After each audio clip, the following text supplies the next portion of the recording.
దేవుని సంఘము దేవుని అనాదికాల ఏర్పాటు యొక్క రూపకల్పన అది ఉన్న పాటున సిద్ధపరచబడింది కాదు. జగదుత్పత్తి మొదలుకొని ఆయన కలిగిన దయాపూర్వకమైన సంకల్పం. అట్టి సంఘములో మనము కాలము సంపూర్ణమైనప్పుడు దేవుని ఏర్పాటును బట్టి యేసుప్రభు రక్తము ద్వారా కొనబడి చేర్చబడి సంఘముతో కలిసి సిద్ధపరచబడి ఆయన రాజ్యంలో ఉండాలని ఆయన అభిలాష. దాని కొరకే పరిశుద్ధాత్మ దేవుడు అనునిత్యము మనల్ని సిద్ధపరచడానికి అవకాశాలు, తరుణాలు, ఆధిక్యతలు అనుగ్రహిస్తూ ఉంటాడు. ఎవరు వాటిని సద్వినియోగం చేసుకున్నారు వారు ఆయన రాకడ కొరకు సిద్ధపడేవారు. ఎవరు వాటిని సద్వినియోగం చేసుకోలేక దుర్వినియోగపరుస్తున్నారు వారు నష్టాల కడిలిలో ఉన్నారన్న సంగతి మనకు పరిచయం. దేవుడు తన సంఘములో ఎలాంటి వాడో పౌలు తిమోతికు రాస్తూ మొదటి పత్రిక 3:15 జ్ఞాపం చేశాడు. జీవము గల దేవుని సంఘం. కనుక దేవుని యొక్క లక్షణాలు ఒకటి ఇక్కడ వాడాడు, జీవము గల దేవుడు. దేవుడు ఎప్పుడు నిర్జీవుడు కాడు, ఆయన సజీవుడు. He has life. ఆయనలో జీవం ఉండేను, ఆయనే జీవమై ఉండేను. ఆయన అన్నాడు, జీవాహారము నేనే, జీవపానము నేనే, లివింగ్ వాటర్స్, లివింగ్ బ్రెడ్. కనుక సజీవమైనవే సజీవుని స్తుతిస్తాయి. సజీవమైన వాళ్ళ దగ్గరికి సజీవమైన వాళ్ళ వస్తారు. దేవుడి దగ్గరికి మనం వచ్చి ఆ సజీవుడైన దేవుని ద్వారా సజీవ సంఘములోనికి చేర్చబడిన సజీవ రాళ్లుగా మార్చబడ్డ లివింగ్ గాడ్, సజీవుడైన దేవుడు, ఆయనదే ఈ సంఘం. కొన్నిసార్లు మామూలుగా మనం వ్యవహారికంగా అంటుంటాం, మీ సంఘం ఎట్లుందని. మా సంఘం బాగుంది అంటాం. అది మన సంఘం కాదు, మనకు సంబంధించింది ఏం కాదు. మనం అక్కడికి సావాసం కొరకు వెళ్తాం. ఈ ప్రభు అన్నాడు, దేవుడు తన స్వరక్తమిచ్చి సంపాదించిన తన సంఘం. అందుకే మత్తయి సువార్త 16వ అధ్యాయంలో యేసు ప్రభు అన్నాడు, I will build my church upon this rock, the gates of the hell shall not prevail against it. ఈ బండ మీద నా సంఘమును కట్టుదును, పాతాళలోక ద్వారములు దాని నిలవనేరు. ఈ బండ మీద ఎవరి సంఘం అంట? మన సంఘం కడతానని చెప్పలేదు, వైజీ పాలెం సంఘం కడతానని చెప్పలేదు, ఆర్ పాలెం సంఘం కడతానని చెప్పలేదు, ఎస్ పాలెం సంఘం కడతానని చెప్పలేదు. ఎవరి సంఘము? నా సంఘము. ఇది ప్రభు సంఘం. ఆయన జీవము కలిగిన వాడు. ఆయన చనిపోయిన వాడు అంటే మృతతుల్యమైన వాడు కాదు, ఆయనలో జీవము లేనివాడు కాడు. మీరు అనుమతిస్తే ఈ సెషన్లో సజీవుడైన దేవుడు పాత నిబంధనలు ఇలాగ తను ప్రత్యక్షపరచుకున్నాడు. 5 సందర్భాలు చూడటానికి మనం ప్రయత్నం చేస్తాం. జీవము గల దేవుని సంఘము, the church of living God. Living God, జీవము గల దేవుడు. ఈ పదం బైబిల్ ఎన్నిసార్లు రాయబడింది? పాత నిబంధనలు ఎన్నిసార్లు, కొత్త నిబంధనలు ఎన్నిసార్లు, మొదట ఎక్కడ? ఒక 5 విషయాలు పాత నిబంధనలో ఈ సెషన్లో మనం చూడటానికి ప్రయత్నం చేస్తాం. ద్వితీయోపదేశకాండం 5వ అధ్యాయం 26వ వచనం. Deuteronomy chapter 5 verse 26. ద్వితీయోపదేశకాండం 5వ అధ్యాయము 26వ వచనం. మావలే సమస్త శరీరంలో మరి ఎవడు సజీవుడైన దేవుని స్వరము అగ్ని మధ్య నుండి పలుకుట విని బ్రతికెను. సజీవుడైన దేవుడు, ఇంగ్లీష్లో జీవము గల దేవుడు, రెండు ఒకటే. Living God. మొదట నాకు తెలిసి బైబిల్ ఈ మాట ఇక్కడ వాడబడుతూ వచ్చింది. ఎక్కడ అంటే ఇక్కడ అంట 5వ అధ్యాయం ద్వితీయోపదేశకాండములో దేవుని ఆజ్ఞలు 10 చెప్పబడ్డాయి. ఇది మొదటి నిర్గమకాండం 20వ అధ్యాయంలో చెప్పబడ్డాయి. అంటే దేవుని ఆజ్ఞలు, దేవుని స్వరము కలిగిన దగ్గర God is a living God. దేవుడు జీవము కలిగిన వాడు. ఎందుకంటే ఆయన వాక్యము జీవం కలిగింది. Living God is first manifested when unleashing the scriptures. దేవుని వాక్యము మనకు బయలుపరచబడినప్పుడు సజీవుడైన దేవుడు తన సజీవతను తెలియజేస్తున్నాడు. ద్వితీయోపదేశకాండం అంటే ద్వితీయ ప్లస్ ఉపదేశం, రెండవసారి ఉపదేశం చేయుట. రెండవసారి ఉపదేశం ఎందుకు చేస్తాం?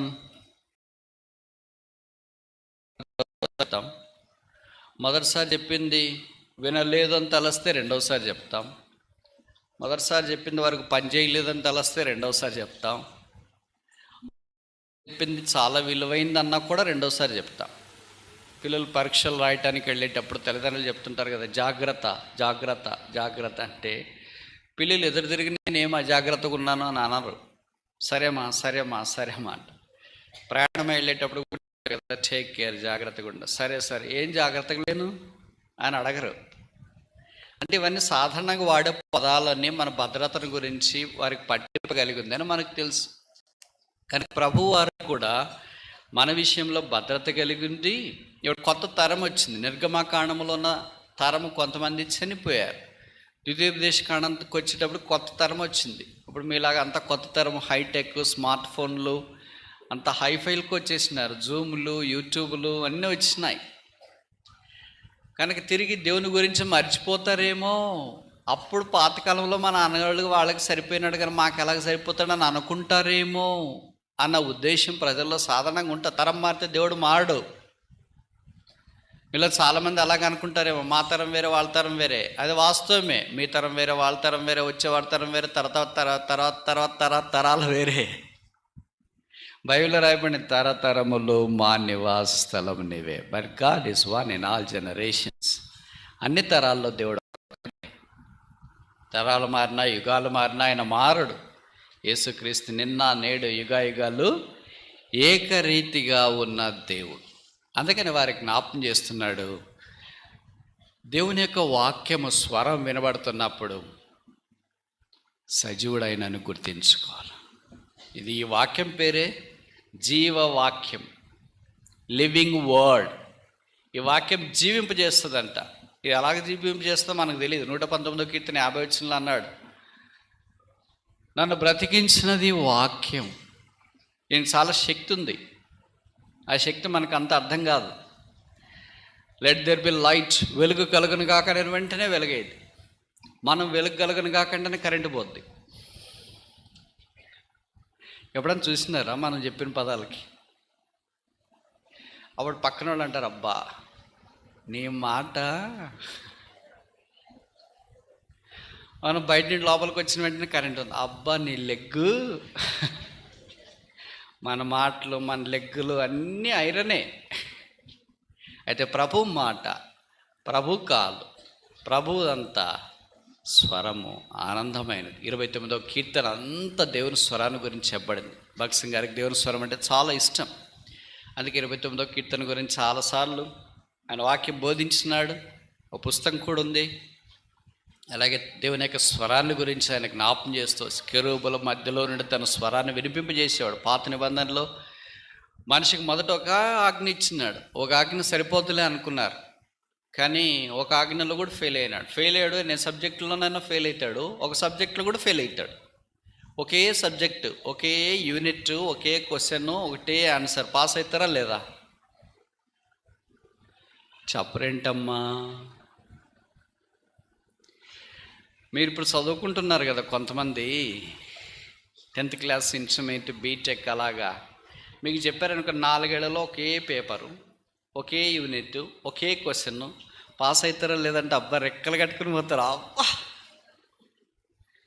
ఇప్పుడు ఇన్ని సబ్జెక్టులు, ఇన్ని పేపర్లు, ఇన్ని సెమిస్టర్లు అయిపోతేనే తలకు ప్రాణం తోక వచ్చేసి ఆఖరికి 4 years తర్వాత ఏంటి కోర్స్ అయిపోయింది మరి సబ్జెక్టులు. అప్పుడు చెప్తారు ఇంకా పేపర్లు కొన్ని పెండింగ్లో ఉన్నాయి. పేపర్లు పెండింగ్లో కాదు, ఫెయిల్ అయిపోయినాం. దేవుడు ఆదాముకు ఒక ప్రశ్న, ఒకటే సిలబస్ కూడా. తోట చెట్లలోని ఫలాలన్నీ తినొచ్చు, తోట మధ్యలో ఉన్న చెట్టు ఫలం తినొద్దు.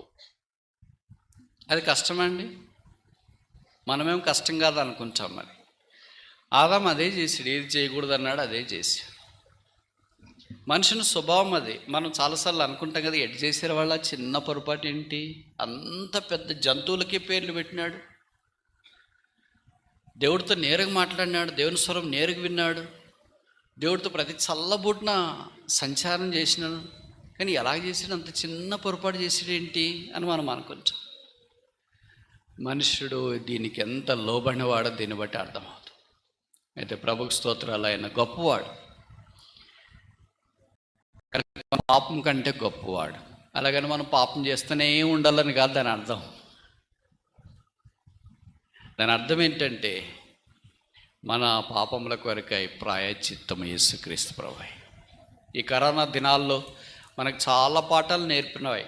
దాంట్లో ఒక పాఠం ఏంటంటే మనుష్యుని జీవితము తాత్కాలికమైనది అని కళ్ళకు కట్టినట్లుగా స్పష్టంగా చూసినారు మనుషులు. చూడని వాళ్ళు, వినని వాళ్ళు లేరంటే తప్పు కాదేమో. ఇళ్ళు పక్కన వాళ్ళు, ఇంటి పైన వాళ్ళు, ముందున్నోళ్ళు, కొలీగ్స్, మనతో పాటు పనిచేసేవాళ్ళు, చదువుకునే వాళ్ళు, ఇంకెంత తక్కువ చెప్తే అంత మంచిది అనుకోండి.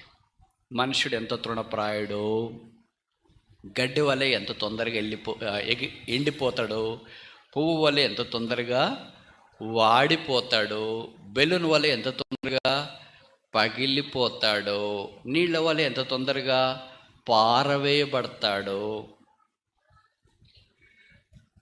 ఎగిరిపోతాడు ఎంత తొందరగా గాలి పటాకం వలె స్పష్టంగా అర్థమైతే వచ్చింది. అప్పుడు మాత్రం మనుషులు చాలా భయపడినారు. ఇప్పుడు డబల్, ఇప్పటిది ఫుల్ 2 కలిపేస్తున్నారు. మామూలుగా మనం అంటాం కదా, మధ్యాహ్నం తినలేదు అందుకే మధ్యాహ్నం ఇప్పటిది 2 పూటలు పెట్టండి నాకని. అలాగా 2 సంవత్సరాల కరోనా పీరియడ్లో ఎంతో భయంతో బతికితే చాలు, బ్రతుకు దేవుడా బతికించు. ఎలాంటి వాళ్ళకి కూడా భక్తి వచ్చింది, అప్పుడు భక్తిహీనులకు కూడా భక్తి వచ్చింది. ఇప్పుడు వచ్చిన తర్వాత ఇంకేమి వెళ్ళిపోయిందిలే, తెగులు దాటిపోయిందిలే, నాశనపుత్రుడు దాటిపోయినాళ్లే అని తిరిగి మనుషుడు దేవుని ఎంత భయభక్తులు దేవుని ఎంత భయభక్తులు కలిగి ఉండటం మానుకున్నాడు. ఈ మధ్యాహ్నం మరలా మేము జ్ఞాపం చేస్తున్నాం, ప్రభువుని యేసునందు విశ్వాసం ఉంచుడి. మానాన్ని బట్టి మాత్రమే కాదు, యేసు మన కొరకు మరణించినాడు. ఆయన ప్రేమకు స్పందన మన జీవితాన్ని ఆయనకు అర్పించుకున్నట. యేసు రక్తం ప్రతి పాపం నుండి మనల్ని కడిగి పవిత్రులుగా చేయండి. కనుక దేవుని మాటలు వినాలా, దేవుని స్వరం వినాలా, దేవుని వాక్యం మనకి పనిచేయాలంటే మొదట రక్షణ పొందాలి. రక్షణ పాపక్షమాపణ లేకుండా దేవుని యొక్క వాక్యము మన జీవితాల్లో కార్యసిద్ధి కలిగించు. యేసు ప్రభువు యందు విశ్వాసం ఉంచిన మనము దేవుని యొక్క వాక్యాన్ని శ్రద్ధతో పఠించడం అవసరం, ప్రాముఖ్యత తీయడం అవసరం. మనకు సాధారణంగా ఈ వాక్యం అంటే అవసరానికి వాడుకుంటాం, అవసరం తీరిపోయిన తర్వాత పక్కన పెట్టేస్తాం. ఇది సాధారణంగా చేసే పనే. కానీ దేవుడు చెబుతున్నాడంటే ఆయన వాక్యము మన హృదయంతరంగంలో ఉండాలి. అందుకే కీర్తనకాడు అన్నాడు, నీ ధర్మశాస్త్రం నా అంతరంగములో ఉన్నది. మనకు దేవుని వాక్యము మన దగ్గర బైబిల్లోనో, సెల్ఫ్లోనో, కొంతమంది స్మార్ట్ ఫోన్లోనో, ఇలాగ రకరకాలుగా ఉంటుంది. హృదయంలో మాత్రం అంత లోకమే. ప్రభు హృదయంలోనూ వాక్యం నింపుకోమంటే మనం సాధారణంగా వ్యతిరేకంగా చేస్తుంటాం కదా ప్రభు చెప్పేదానికి. వాక్యంతో కాకుండా లోకాన్ని నింపుకుంటాం. కానీ దేవుని వాక్యము ప్రాముఖ్యం. ఒక పెద్ద భక్తుడు భగత్ సింగ్ గారు ఇంగ్లాండ్ దేశానికి వెళ్ళినప్పుడు మార్టిన్ లాయిడ్ జోన్స్ ఆయన ఒక బైబిల్ పండితుడు భగత్ సింగ్ గారిని ఇలాగ అడిగాడు, బైబిల్లో ఇంత విశేషమైన వెలుగు ఎలాగొచ్చింది అని. ఇప్పుడు మన వాళ్ళని అలాంటి ప్రశ్న అడిగినారు అనుకో, మనకు అసలు వెలుగుంటే కదా ఎవరన్నా అడగటానికి. ఒకవేళ పొరపాటున ఎవరన్నా అడిగినా మనం ఏం చెప్తాం, అంత వెలగలేదులేండి, ఏదో కంకార్డెన్స్లు చదివినాము, లేకపోతే యూట్యూబ్లో చూసినాము, వాళ్ళు చెప్పింది వీళ్ళు చెప్పింది విన్నాము, అది ఇదంతా సమకూర్చుకున్నాము, మనదంతా కట్టడి పేస్ట్ కదా. కానీ భక్సింగ్ గారు ఏం చెప్పారో తెలుసా, ఒకటి సాధారణమైన జవాబు, మనందరూ చేయగలిగే జవాబు, కానీ మనకి చేయటానికి మనసు రాదు. ఆయన కంకార్డెన్స్ కొనుక్కోండి అని చెప్పలే, లేకపోతే బైబిల్స్ కాలేజెస్కి వెళ్ళండి, థియాలజికల్ సెమినరీస్కి వెళ్ళండి, అలాగే చెప్పలే. సాధారణంగా చెప్పాడు, I read the God's word on knees. దేవుని వాక్యం మోకాళ్ళ మీద చదువుతా. దీనికి ఏమైనా ఖర్చు పెట్టాలంటే చేయొద్దండి. కంకార్డెన్స్ కొనాలా, దీనికి కాలేజీకి వెళ్ళాలి, ఏమీ లేదు. దేవుని వాక్యానికి అంత ప్రాధాన్యత ఇచ్చినారు. అందుకనే దేవుని యొక్క వాక్యపు వెలుగు వారి మీదకి అంత బలంగా వచ్చింది. దేవుని స్వరం అలాగ వాళ్ళు విన్నారు, ఆ స్వరం ప్రకారం జీవించడానికి ఇష్టపడ్డారు. ఆయన మాట్లాడే దేవుడు. రెండవది చూస్తామా, యెహోషువ 3వ అధ్యాయం 10వ వచనం. Joshua chapter 3 verse 10. యెహోషువ 3:10.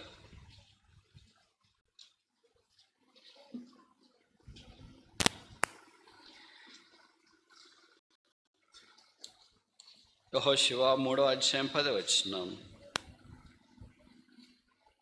వారితో ఇట్లనెను, సర్వలోక నాథుని నిబంధన మందసం మీకు ముందుగా యోర్దానును దాటబోచున్నది. 11. జీవము గల దేవుడు మీ మధ్య నున్నాడు. జీవము గల దేవుడు, లివింగ్ గాడ్.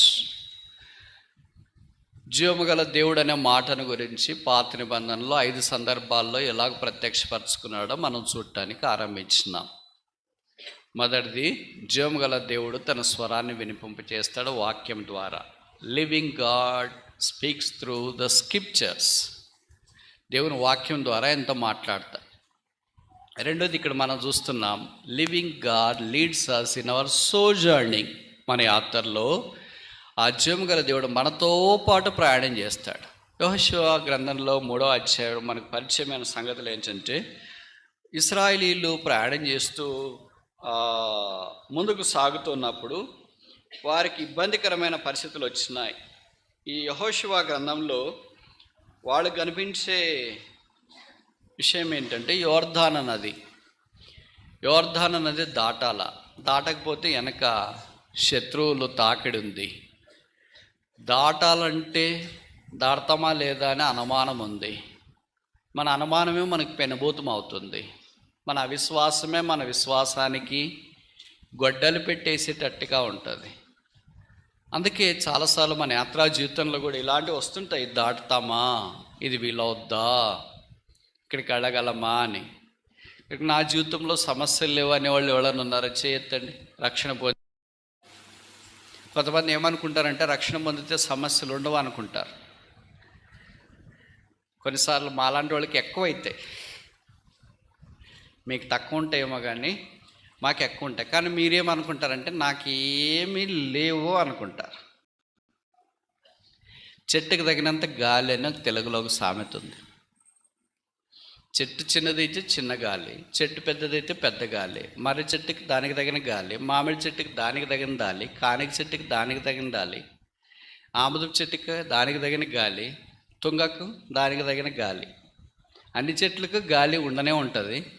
కానీ తుంగ ఏమనుకుంటుంది అంటే, అసలు నాకు వచ్చిన గాలి మర్రి చెట్టు కన్నా వస్తుందా ఏంటి అనుకుంటా ఉంటారు. మన పితరులు మనకంటే ముందు ఈ మార్గం గుండా వెళ్ళారు. ఇశ్రాయేలీయులకి యోర్దాను అడ్డం వచ్చింది. యోర్దాన్ అంటే డిసెండర్, దిగి వెళ్ళుట అని అర్థం. అది అడ్డం వచ్చింది. ఎలాగ దాటాలా? మోషే అయితే ఎర్ర సముద్రం దాటించినాడు. ఇప్పుడు యెహోషువ కదా, మోషేనైతే నమ్మొచ్చు, ఎందుకంటే అంతకుముందు చూసినారు, అనుభవం ఉంది మోషేకి. ఇప్పుడు కొత్త లీడర్ వచ్చినాడు, ఏం చేస్తాడా లేదా, నడిపిస్తాడా లేదా. మనకు ప్రతిసారి ఎప్పుడు పోలిక వస్తుంది, ఏదైనా సరే పోలిక వేసుకుంటాం. వాళ్ళు ఎలాగ పాట పాడతారు, వీళ్ళు ఎలాగ పాడతారు. ఆయన ఎలాగ వాక్యం చెప్తాడు, వీళ్ళు ఎలాగ వాక్యం చెప్తారు. వాళ్ళు ఎలాగ వంట చేశారు, వీళ్ళు ఎలాగ వంట చేస్తారు. అప్పుడు సేవకుడు ఎట్లున్నాడు, ఇప్పుడు సేవకుడు ఎట్లా, అప్పుడు వెళ్ళారు ఎట్లున్నారు, ఇప్పుడు వెళ్ళారు. అన్నీ మనం పోల్చుకోవటానికి ప్రయత్నం చేస్తాం. అలాగే వీళ్ళు కూడా పోల్చుకుని ఉంటారు, ఏమని ఇంతకుముందు మోషే ఎలాగున్నా ఇప్పుడు యెహోషువ ఎలాగున్నాడు, ఎలాగ మనం దాటుతామా లేదా, బహుశా యోర్దానులోనే కలిసిపోతామేమో అని అనుకున్నారు. కానీ దేవుని ప్రణాళిక అది కాదు. మనం ఎప్పుడు దగ్గరే చూస్తాం కానీ దూరం చూడము, ఎందుకంటే మన కాళ్ళు అంతకంటే ఎక్కువ కనపడవు. కనిపిస్తాయంటారా? కానీ దేవుడు దగ్గర నుండి దూరము చూస్తాడు. మనం ఇదే లాస్ట్, ఈ సంవత్సరమే లాస్ట్, ఈ నెలే లాస్ట్, ఈ వారమే లాస్ట్, ఈరోజే లాస్ట్, ఇంకా అయిపోయింది అనుకుంటాం. కానీ దేవుడు ఇదే ఆరంభము, ఇంకా చాలా ఉంది అనుకుంటాడు. అందుకని 3వ అధ్యాయం యెహోషువలో చెప్పబడింది, మీరు ఎళ్ళు మార్గం ఇంతకుముందు వెళ్ళింది కాదు, మీరు దానిని గుర్తుపట్టవలెను. ప్రతిసారి కొత్త మార్గం, కొత్త పద్ధతులు, కొత్త విధానం దేవుడు నడిపిస్తాడు. కొన్నిసార్లు మనకు ఆశ్చర్యం వేస్తుంది, భయం వేస్తుంది, బాధ కూడా వేస్తుంది. దేవుడు ఎందుకబ్బా నన్నే పట్టి పీడించేస్తున్నాడే అని. నాకే ఎందుకు బాధలు, నాకే ఎందుకు ఈ కష్టాలు, నాకే ఎందుకు ఈ అవమానాలు, నాకే ఎందుకు, నేను ముందుకు ఎంత వెళ్ళాలనుకుంటున్నాను కానీ వెళ్ళకపోతున్నానేంటి, ఆత్మీయంగా ఎంత ముందుకు సాగాలనుకుంటున్నా సాగలేకపోతున్నానేంటి, యోర్దాను అనేది మాకే వచ్చేసింది ఏంటి, అక్కడ పెరిజీలు, ఇవ్వీలు, హిత్తీలు, ఎబ్బుసీలు అందరు బాగానే ఉన్నారు, వాళ్ళకి నదులు లేవు, నీళ్ళు లేవు, ఏమి లేవేంటి, వాళ్ళు బాగున్నారు కదా. ఎర్ర సముద్రం మాకే వచ్చింది, అడవి మాకే వచ్చింది, అరణ్యం మాకే వచ్చింది, యోర్దాను నది మాకే వచ్చింది, కష్టాలు మాకే వచ్చినాయి, ఆ బాధలు మాకే వచ్చినాయి, పేదరికం మాకే వచ్చింది, అనారోగ్యం మాకే వచ్చింది, కుటుంబం మాకే వచ్చింది, మమ్మల్ని అందరూ చుట్టుకున్నాయి, దేవుడు మమ్మల్ని వదిలేసినాడు. సాధారణంగా ఇవి అనుకుంటాం. యేసు ప్రభుని చుట్టుకునే దానికంటే మనల్ని ఏవి ఎక్కువ చుట్టుకోలేదు. ఎవరైనా ఎక్కువ చుట్టుకున్నాయంటే చేయొద్దండి. యేసు ప్రభు పొందిన బాధల కంటే మనకి ఏం బాధలు ఎక్కువ రాలేదంటే పోల్చడానికి కూడా లేదనుకో. పోల్చాలంటే పోలికి కూడా ఉండాలి కదా. ఇప్పుడు ఈ లైట్, సూర్యుని లైట్కి ఇలాంటివి ఎన్ని వేస్తే సమానం అంటే పోలికి లేదు, అది కుదరదు, మాట్లాడటానికి రాదు. ఇలాంటి ఇళ్ళు ఎన్ని సమానం అయితే పరలోకానికి సమానం అంటే పోలికి లేదు. ఇలాంటి ఊర్లు మీరేంటి వైజీపాలెం లాంటి ఊర్లు ఎన్నైతే భూమికి సమానం అంటే ఏం పోలిక లేదు. ఈ చిన్నదాన్ని పెద్దదంతా ఎలాగ పోలుస్తాం? అలాగే మనకుండే విషమంతా, వెంట్రుక వాసంత కష్టాల్ని యేసుప్రభు యొక్క సముద్రం లాంటి కష్టాలతో మనం ఎలాగ పోలుస్తాం? ఆయన ఏం పాపం చేయలేదు, ఆయన పాపి అన్నారు. మనం వాళ్ళు అలాగంటే ఉంటారండి? నాకు చాలాసార్లు అలాగే అనిపిస్తుంది, ప్రభా నువ్వు దేవుడు కనుక భరించిన మా చేత అయితే ఎక్కడైతుంది. పాపులతో కలుస్తున్నాడు, వాళ్ళతో తింటున్నాడు, వాళ్ళ దగ్గరికి వెళ్తున్నాడు. ఆయన గురించి ఇప్పటికీ చెడ్డగా సినిమాలు తీస్తేనే, మన గురించి బయట ఎక్కడైనా చెడ్డగా చెప్తున్నారంటే ఇంకా మనం బాధపడిపోయి కుమిలిపోయి అబ్బాయి ఇలాగ అనుకుంటున్నాం. ఆయన చేసిన సృష్టిలో నుండి మనుషుడు ఆయన గురించి చెడ్డగా సినిమాలు తీస్తున్నారు అని అంటే ఆయన కనుక భరిస్తున్నాడు. మనం అంటే అంతదాకా రాదు, ఎందుకంటే చెట్టుకి తగిన గాలి కదా, ఇది తుంగే కదా, అందుకని దీనికి గాలి చిన్నగా ఉంటాం. శత్రువు మనం దాడి చేస్తూనే ఉంటాడు. ఒక మంచి పని చేసినప్పుడు, దైవికమైన కార్యం చేసినప్పుడు అంత తేలిక వదలడు. ఇంకెలాగో మంచి పని చేస్తే, దైవ కార్యాలు చేస్తే శత్రువు వదలడంట కదా. అసలు చేయడం ఎందుకు, శత్రువు చేత బంధించబడ్డం ఎందుకు, కనుక చేయడమే మానేస్తే మంచిది కదా అని అనుకుంటారు మేమందరూ తెలివైన వాళ్ళు. చేయడం మానేస్తే ఇంకా ఎలాగ మనం ముందుకెళ్తాం? 10వ తరగతి పరీక్ష పాస్ కావాలంటే కష్టపడాలంటే, కష్టపడడం ఎందుకు, పాస్ కావడం ఎందుకు, ఇక్కడే ఉంటే మంచిదే కదంటే ఇక్కడే ఉంటే మంచిదే. రోజు ఉదయం పత్తి తీయటానికి వెళ్ళాలా, మరప నాటడానికి వెళ్ళాలా, కూలి పనులకు వెళ్ళాలా, పర్లేదా? కష్టే ఫలి, కష్టం అంటే ఫలితం ఉంటుంది. నాకు కష్టం లేదనుకుంటే ఫలితం ఉండదు. అందుకని బైబిల్లో రాయబడింది, మీరు అనేక శ్రమలు అనుభవించి పరలోక రాజ్యంలో ప్రవేశించాలా. నిత్య మహిమ ఉంది కదా. ఇలాగ చెప్తున్నప్పుడు అనిపిస్తుంది, మీకే కాదు నాకు చాలాసార్లు అనిపిస్తుంది, ఇప్పుడు కూడా అనిపిస్తుంది, ఏం చేయాలి మరి? ఆ కష్టాలు వద్దు, ఆ మహిమ వద్దు అనిపించట్లేదా? అనిపిస్తుంది. కానీ అలాగే వెనక్కం చేయలేము. మనకంటే ముందుగా వెళ్ళిన విశ్వాసం నా కర్త, దాన్ని కొనసాగించేవాడైనా యేసు వైపు చూస్తూ ముందుకే పాటలు మాత్రం భలే పాడుతుంటాం. ఎట్లా పాడతామో మైకులు లేకపోయినా పాడతాం. ముందుకే పాటే ముందుకే, మనిషి వెనక్కి,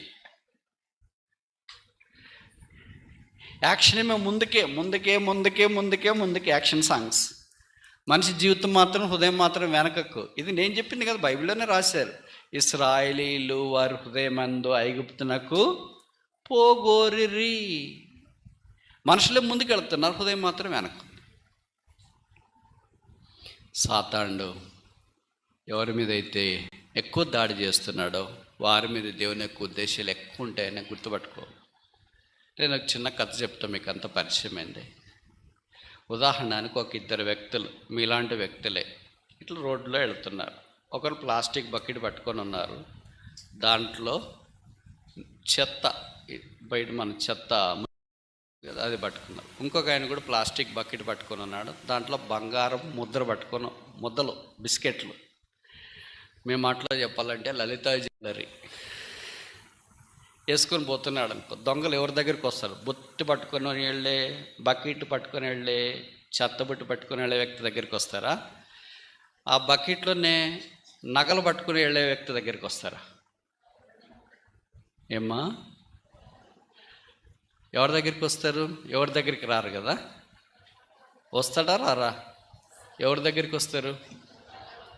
నగలు, బంగారం కలిగినవి, ముత్యాలు, వజ్ర వైడూరి, మరకత మాణిక్య, నీళ్ళలు, కెంపులు, పచ్చలు లాంటివి పట్టుకుని వెళ్ళే వాళ్ళ దగ్గరికి ఎవరు వస్తారు? దొంగలు వస్తారు. దొంగ అక్కడే ఉన్నా కూడా మనము పొడి చెత్త, తడి చెత్తని వేరు చేసుకొని 2 బకెట్లు పట్టుకుపోతున్నాం, రా రా అన్న కూడా వద్దులేదు. అంటే అలాగే దేవుడు మనల్ని బంగారం వలె సిద్ధం చేస్తున్నప్పుడు సాతానైన దొంగ ఎప్పుడు మన కొరకు కాసుకొని ఉంటాడు. బంగారం దైవత్వానికి పోలిక. దేవుని రూపంలోనికి మార్చబడాలని మనం ప్రయత్నం చేస్తే, మీకు తెలుసు కదా, ఇది ప్రతిరోజు జరిగేదే. ఈరోజు బైబిల్ చదువుకుందామని అనుకుంటే అప్పుడే ఫోన్ మోగుతుంది, అప్పుడే ఎవరో ఒకళ్ళు వస్తారు, అప్పుడే మనము కాదనలేని వాళ్ళు మన దగ్గరికి వస్తారు. మనము ఇంకా బైబిల్ అంతా చదివేసినాంలే, ఫోన్ చేస్తే బాగుండంటే పొరపాటు కూడా చేయరు. అప్పుడు కరెక్ట్ ఇంక ఇప్పుడు అన్ని పనులు అయిపోయినాయి, ఇప్పుడు ప్రార్థన చేసుకుందాము, ఇప్పుడు ఖాళీగా ఉన్నాము కదా అని బైబిల్ అన్నీ పక్కన పెట్టి ప్రార్థన చేయడానికి ఇట్లా మోకరించిన వెంటనే ఫోన్ బలో అని రింగ్ అవుతుంది. ఆ రింగ్ అయ్యేది కూడా ఆల్రెడీ వచ్చిందో ఫోన్ అని మనం చూస్తే, మనం కాదనలేని అమ్మో, నాన్నో, అక్కో, అన్నో, నాయనో, భర్తో, భార్య వచ్చింటారు. ఫోన్ తీయలేదనుకో, భర్త అంటాడు, ఆహా అంత పనే. ఒకవేళ భర్తే ఫోన్ తీయలేదనుకో, భార్య అంటే, ఆహా ఫోన్ తీయనంత పని ఉందా నీకు? ఇవన్నీ మాటలెందుకు? దేవో, ప్రార్థన మానేస్తా, ఫోన్ తీసేస్తా. ఇలాగ అయిపోయినారు ఇప్పుడు చాలామంది. ఏం చేస్తాం? ఫోన్ తీయకపోతే సమస్యలు, కనుక ధైర్యం చేయలేము. ఇప్పుడు వాళ్ళ ఫోన్, ఇప్పుడు ఫోన్ అన్ని స్విచ్ ఆఫ్ చేస్తున్నాను, ఇప్పుడు ప్రార్థనే 1 గంట సేపు, అర్ధ గంట, 20 నిమిషాలు అని నేను ఎప్పుడు చెప్తుంటా, ఈరోజు కూడా చెప్తాం, మీరు ఏమనుకోవద్దండి, సరేనా? రోజుకి 24 గంటలు కదా, దాంట్లో మామూలుగా మీరు ఏమంటారు? దశమ భాగం అంటారు, అంటే దాదాపు 2 గంటలు అనుకో. మొదట అంత వద్దులే, 24 గంటల్లో గంటకు 1 నిమిషం, 24 నిమిషాలు ప్రతిరోజు ఉదయం ప్రభువుకు కేటాయిస్తే, వాక్యం చదవడం, పాట పాడడం, ప్రార్థన చేయడం, మన జీవితాల్లో ప్రభువు మారుస్తాడు. మనం మార్చుకోలేము. అది కూడా కష్టమని అనుకుంటే మాడం.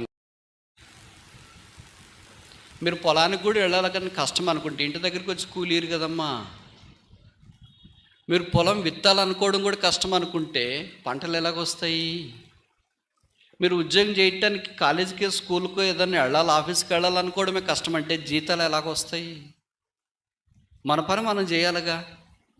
మరి మన పని రోజుకి 24 నిమిషాలు కూడా దేవునితో గడపలేకపోయినా పర్వాలేదు, దేవుడు మనల్ని ఆశీర్వదించాలని కోరుకోవడం, దేవుని రూపంలోనికి దేవుని కోరుకోవడం న్యాయమా అన్యాయమా? నన్ను మనల్ని నడిపించాలని కోరుకోవడం సమంజసమా అసమంజసమా? యోర్దాను తొలగిపోవాలని అనుకోవడం మేలా కీడా? పాట మాత్రం బలపడతాం, దాటము యోర్దాను అని. అసలు యోర్దాను దగ్గరికి వస్తే కదా దాటడానికి, రాకుండా ఎక్కడో ఉంటే యోర్దాను ఎలాగ దాడతాము? ఇశ్రాయేలీయులు యోర్దాను దగ్గర నిలబడ్డారు. సర్వలోకనాథుని సన్నిధిలో ఉన్న సజీవుడైన దేవుడు వారు యోర్దాను దాటినట్లుగా చేశాడు. బైబిల్ చరిత్రలో 6000 సంవత్సరాల మానవ చరిత్రలో ఒక నది 2 పాయలుగా, ఒక నది ఏకరాశిగా, లేదా ఇంకో మాటలో చెప్పాలంటే 2 వైపులా గోడల మాదిరి నిలబడింది. ఇదొక సందర్భమే. నీటికి అసమానమైన లక్షణాలు ఉంటాయి. నీరు పళ్ళ మెరుగు, నిజము దేవుడు ఎరుగు అని. నీళ్ళు ఎట్లా ప్రవహిస్తాయమ్మా? మీ ఊరు ప్రాంతం వైపు నీళ్ళు రాకపోవటానికి కారణం ఏంటి? ఎత్తులో ఉన్నారు మీరు, గొప్పోళ్ళు,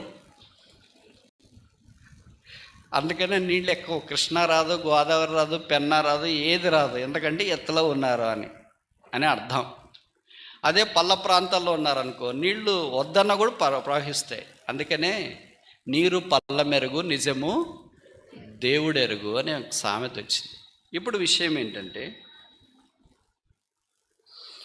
నీళ్లు హారిజాంటల్గా ప్రవహిస్తాయి, అంటే సమాంతరంగా ప్రవహిస్తాయి, భూమి ఆకర్షణ శక్తికి లోబడి ప్రవహిస్తాయి. ఇప్పుడు యోర్దాను దగ్గర ఏమైనాయంటే, నీళ్ళు ఇట్లు ప్రవహించాల్సినవి ఇట్లు నిలబడినాయి. ఎవరైనా నీళ్లను ఇట్లా నిలబెడతారా? బాటిల్లో పెట్టి కాదు, ఇటు నిలబెట్టినాం కదా బ్రదర్, కాదు. మీరంతా నీళ్లు భూమి మీద పడిండే చూస్తారు. మీ ఇంట్లో ఎవరు నీళ్ళు ఇలాగ చల్లేసారా అన్నారు. ఎవరు నీళ్ళు ఇలాగ నిలబెట్టినారు అనలేము. నీళ్ళకి లక్షణం లేదు. ఒక పాత్ర నిలబెట్టినారు అంటే, ఒక చెట్టుని నిలబెట్టినారంటే అర్థం ఉంది. చెట్టు పడుకోగలదు, నిలబడగలదు. మీరు కొన్ని తీయ మొక్కలు చూసింటారు, కొన్ని అలాగే భూమి మీద సమాంతరంగా ఉంటాయి. దాన్ని మనం ఏం చేస్తాం? పందిరి కింద వేసి నిలబెట్టడానికి ప్రయత్నం చేస్తాం. నీళ్ళని అలా పందిరి కింద వేస్తే నిలబడదు. నీటి లక్షణం ఏంటంటే భూమికి సమాంతరంగా ప్రవహించే లక్షణం. కానీ బైబిల్ చరిత్రలో దేవుడు ఒకే ఒక సందర్భంలో మాత్రం నీళ్ళని ఏం చేసినాడు? నిలువబెట్టినాడు. ఎవరి చేతన్నా అవుతుందా ఇది? ఇన్న సజీవుడైన దేవుడు. అంటే అసమానమైనవి, జరగలేనివి అద్భుతాలు. దేవుడు భక్సం గారికి ఇచ్చిన వాగ్దానం అదే కదా, నిర్గమకాండంలో, ఐ విల్ డూ మార్వల్స్, నేను అద్భుతాలు చేస్తా. అద్భుతాలు అని అంటే మామూలుగా నీళ్లు ప్రవహించడం అనేది అద్భుతం. నీళ్లు నిలబడడం అనేది ఇంకేమనాలా? అసలు ఊహకంతనే మహాద్భుతాలు దేవుడు అందుకే యోబు గ్రంథంలో చెప్పబడింది, ఆయన మహాద్భుతములు జరిగించేవాడు. ఆయన అద్భుతాలకు మితి లేదు, లెక్క లేదు. కనుక మన యాత్రా జీవితంలో ఆ సజీవుడైన దేవుడు మనతో పాటు ఉన్నాడు. మూడోది చూస్తామా? సమూయేలు మొదటి గ్రంథం 17వ అధ్యాయం, 1 Samuel chapter 17 verse 26. సమూయేలు మొదటి గ్రంథం 17వ అధ్యాయం 26వ వచనం.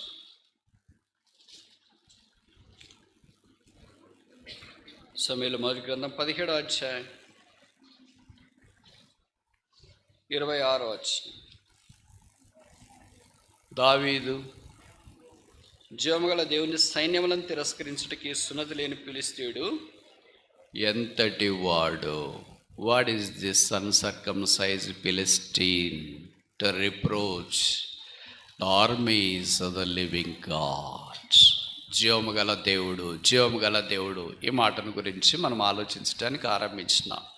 మొదటిది, జీవముగల దేవుడు తన స్వరాన్ని వినిపిస్తాడు. Living God speaks to us through the scriptures. రెండవది, జీవముగల దేవుడు helps us in our sojourning. మన యాత్రలో, మార్గములో జీవముగల దేవుడు మనకు యోర్దానును నిలువబెట్టి ఏకరాశిగా చేయగలడు. ఇప్పుడు మూడవది, జీవముగల దేవుని యొక్క సైన్యాన్ని తృణీకరించిన ఫిలిష్తీయుడు.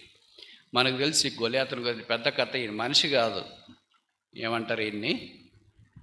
రాక్షసి, జైంట్. అందరికి మామూలుగా ఏళ్ళు ఉంటాయి, ఆయన ఏళ్ళు భిన్నంగా ఉన్నాయి. అందరికి ముక్కు, చెవులు, కాళ్ళు ఒక రకంగా ఉంటాయి, ఆయన భిన్నంగా ఉన్నాయి. ఆయన గురించి ఎంత తక్కువ చెప్తే అంత మంచిది. ఎందుకంటే మళ్ళీ మనం మధ్యాహ్నం అన్నం కూడా తినాలి కదా. అలాంటి 40 రోజులు యాలాలోయ దగ్గరికి వచ్చి దేవుని ప్రజలైన వారు ఎవరంటే వాళ్ళు, బైబిల్లో రాయబడింది, armies of living God. Army అంటే ఒకళ్ళే ఉంటారా? ఇద్దరు ఉంటారా? ముగ్గురు ఉంటారా? ఎంతమంది ఉంటారన్నా? లెక్కింప శక్యం కానంతమంది ఉంటారు. దాన్నే దండు అంటాం. మనం మామూలుగా అన్నింటినీ ఆర్మీ అని అనము. చీములు ఉన్నాయనుకో, అబ్బా చీముల దండు వచ్చినట్టు వచ్చినారు, మిడతల దండు వచ్చినట్టు వచ్చినారు అంటే అర్థం ఏంటి? లెక్కింప శక్యం కానంత మంది. ఆర్మీ అన్న కూడా అంతే, లెక్కకు మించినంత మంది. ఇప్పుడు ఇశ్రాయేలు యొక్క సైన్యము అలాగో లెక్కకు మించినట్లుగా ఉంటే వారందరిని ఒకే ఒక్కడు సవాల్ విసురుతున్నాడు. వారి మీదకి వెళ్ళటానికి ఎవరు ధైర్యం చేయలేకపోయారు, సౌలుతో సహా. ఒకరోజు కాదు, ఒక వారం మాత్రమే కాదు, ఒక మాసం మాత్రమే కాదు, 40 రోజులు. ఇప్పుడు మన హీరో వచ్చాడు. ఆయన పేరు దావీదు. దేవుని హృదయానుసారుడు, గొర్రెల కాపరి. ఆ దావీదు అన్నాడు, ఈ జీవము గల దేవుని సైన్యాన్ని. మిగతా వాళ్ళందరూ దేవుడిని ఏమనుకున్నారు? ఇశ్రాయేల్ కూడా ఈయన దేవుడు దేవుడు దేవుడు అనుకున్నాడు. దావీదు మాత్రం ఏమనుకున్నాడు? జీవము గల దేవుడు. ఆయనలో శక్తి ఉంది, ఆయనలో జీవం ఉంది. జీవం ఎవడు పని చేస్తాడు? ఒక విత్తనంలో జీవం ఉందా లేదా ఎలాగ తెలుస్తుంది? భూమిలో వేస్తేనే మనకు తెలుస్తుంది. అలాగే ప్రభులో కూడా జీవం ఉందా లేదా ఎవరు తెలుసుకుంటే వాళ్ళకి తెలుస్తుంది. అలాగే దావీదు వచ్చి సవాలు విసిరాడు. ఆ ఫిలిష్తీయుడు అన్నాడు, నువ్వు మమ్మల్ని ఇశ్రాయేలుని కాదు తృణీకరించేది.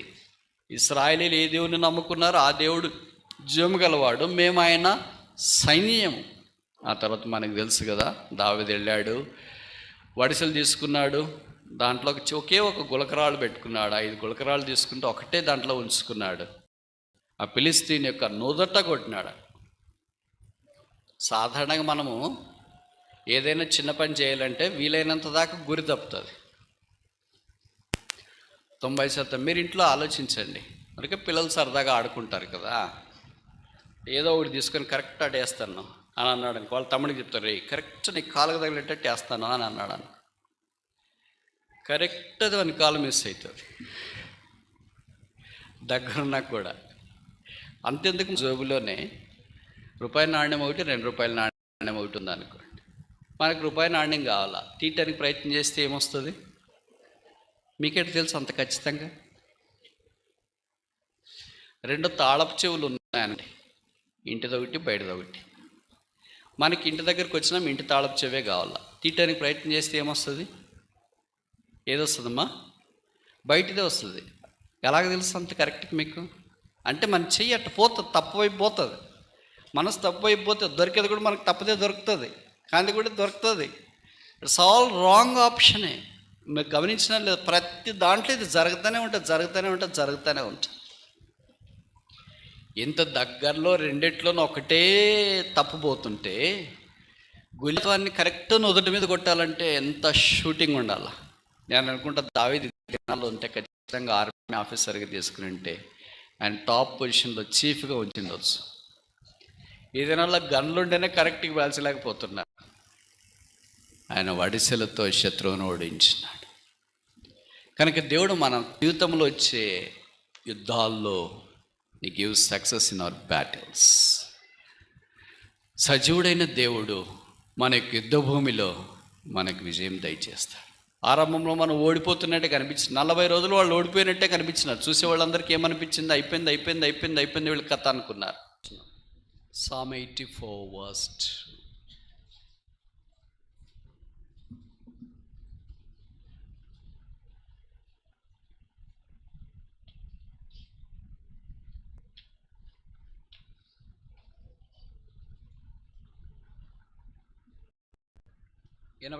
కీర్తన 2వ వచనం.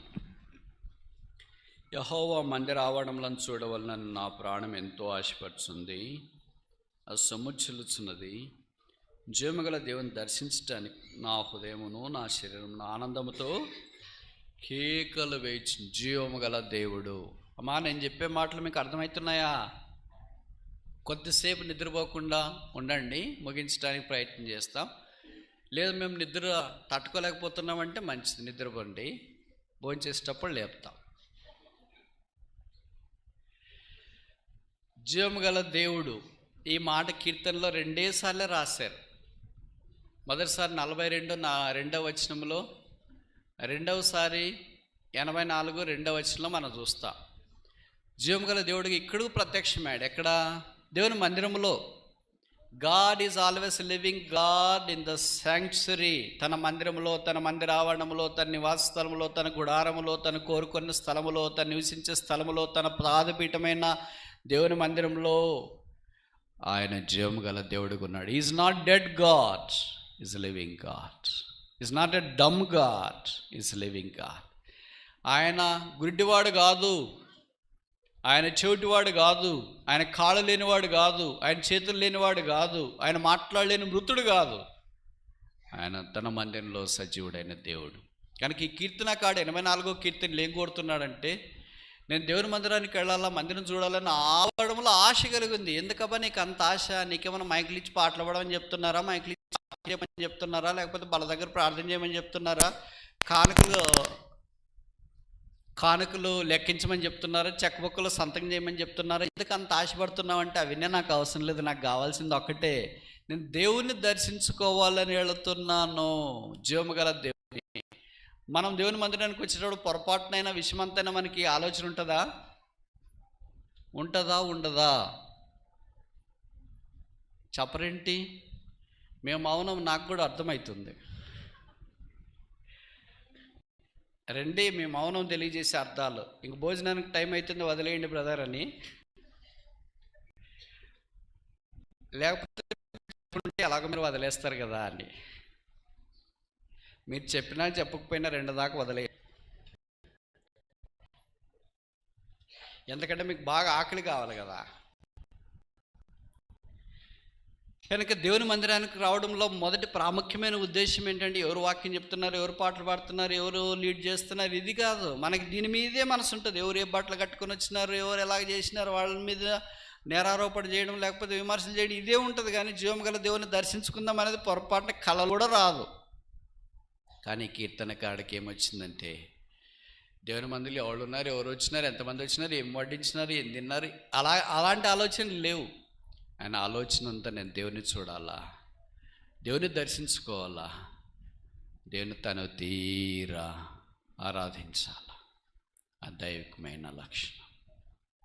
Living God in the sanctuary. పరిశుద్ధ స్థలంలో, మందిరావరణంలో దేవుడు సజీవుడిగా మనకు కనపరుచుకుంటున్నాడు. ఇప్పుడు దాకా 4 చూసాము, 5 చెప్పి ముగిస్తా. మొదటిదేంటి? Living God in the scriptures. వాక్యములు ఆయన సజీవుడైన దేవుడు. పర్లేదమ్మా, పడుకున్న వాళ్ళని ఎవరు లేపొద్దండి, మేమే లేపుతాం భోజనం వడ్డించేటప్పుడు. రెండవది, లివింగ్ గాడ్ ఇన్ ద సోజర్నింగ్. సజీవుడైన దేవుడు మన యాత్రా జీవితంలో సహాయం చేస్తున్నాడు. మూడవది, living God in our success. సజీవుడైన దేవుడు మన విజయాల్లో నడిపిస్తున్నాడు. నాలుగవది, living God in the sanctuary. దేవుని మందిరములో, పరిశుద్ధ స్థలంలో, సంఘములో ప్రత్యక్షపరచపరుచుకున్న సజీవుడైన దేవుడు. ఐదవది, పాత నిబంధనలో చెప్పి ముగించడానికి ప్రయత్నం చేస్తా. దానియేలు గ్రంథం 6వ అధ్యాయం, డేనియల్ చాప్టర్ 6.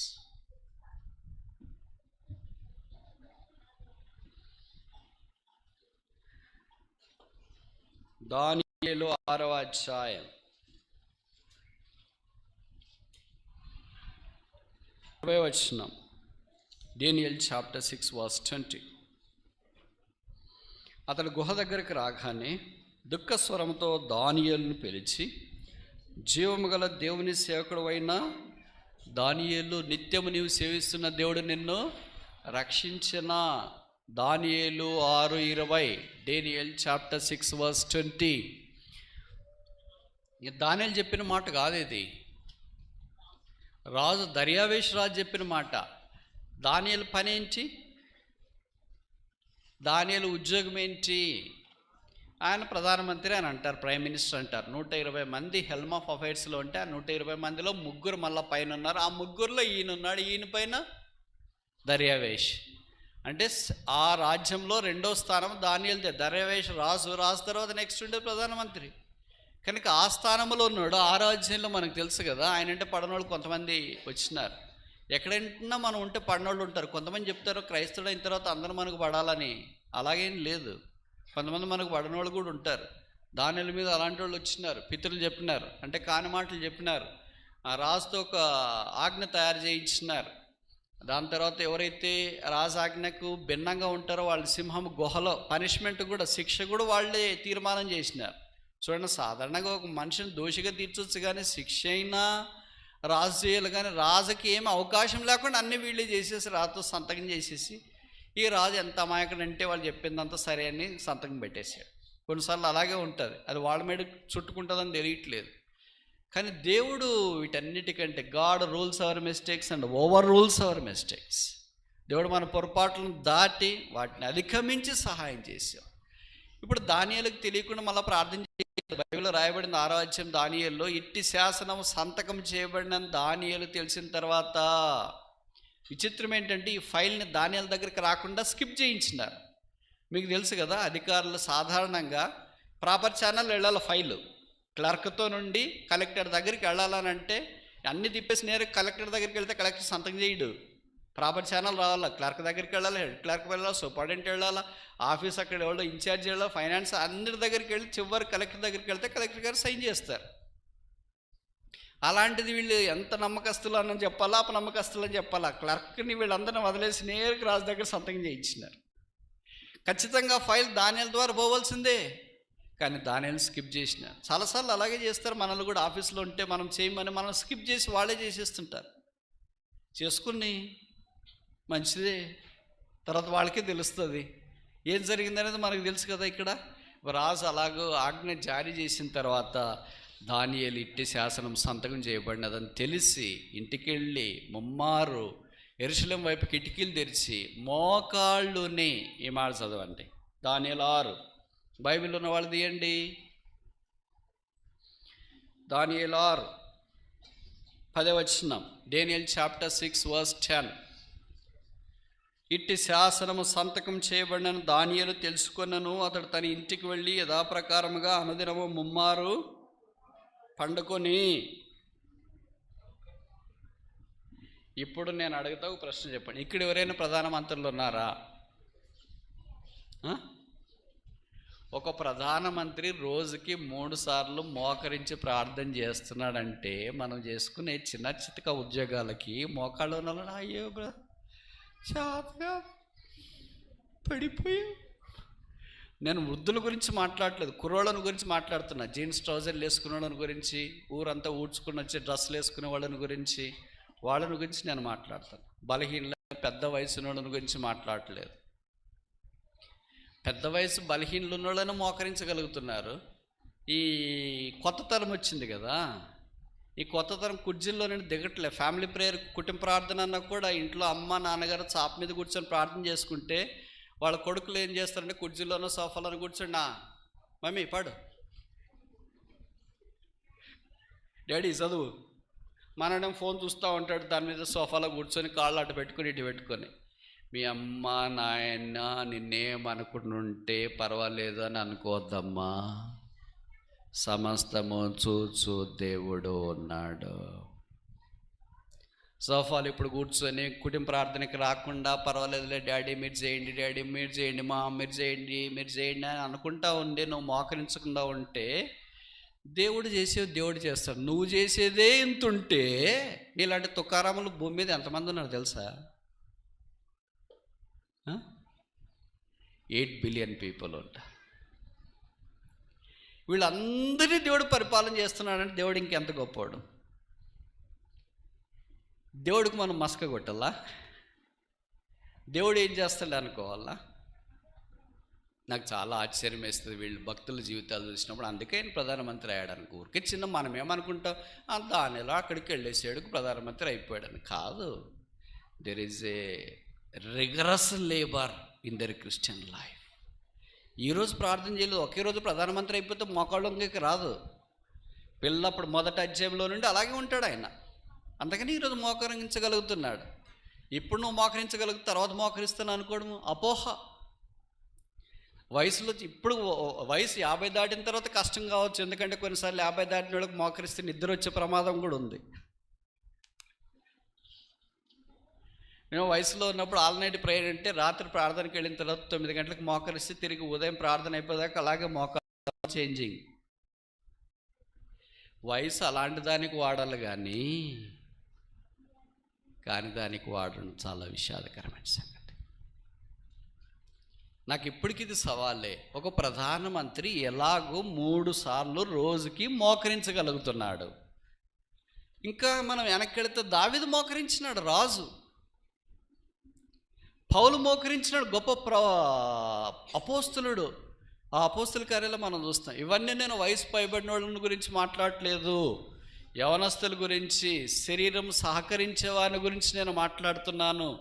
మీ శరీరము సహకరించేదాకా వీలైనంత దాకా మోకరించి వాక్యం చదవండి, మోకరించి ప్రార్థన చేయండి.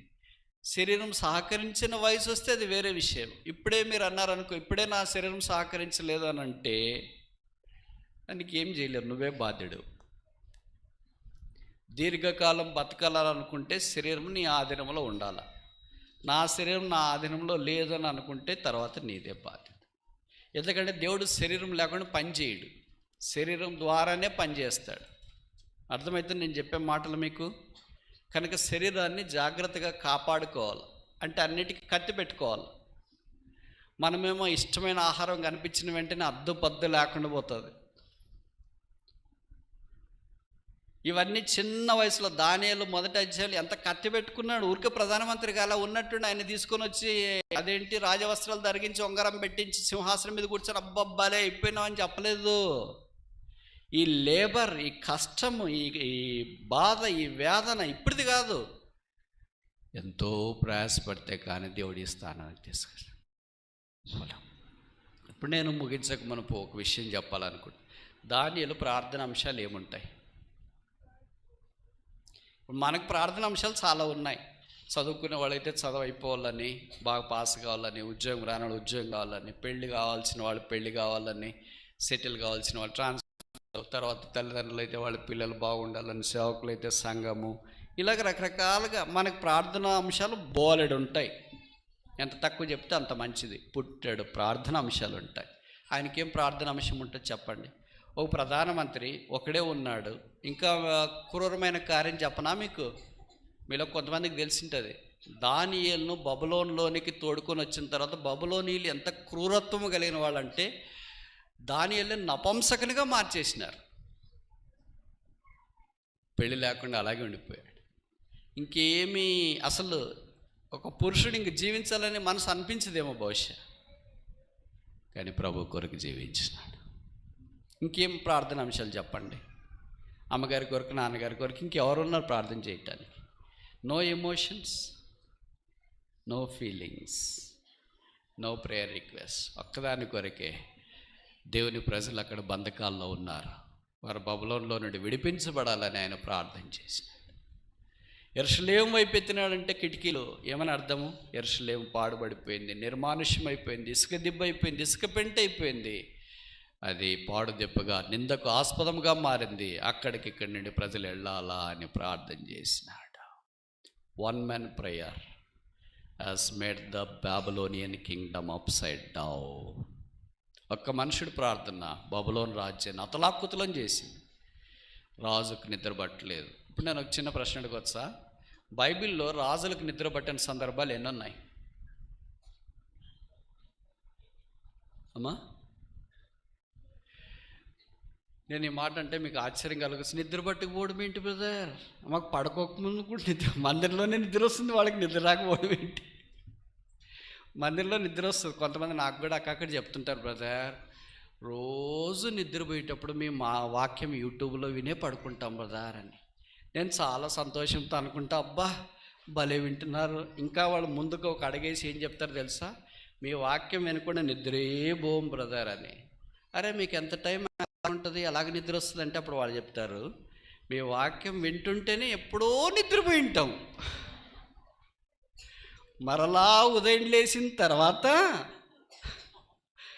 అప్పుడు వాళ్ళకి తెలుసు.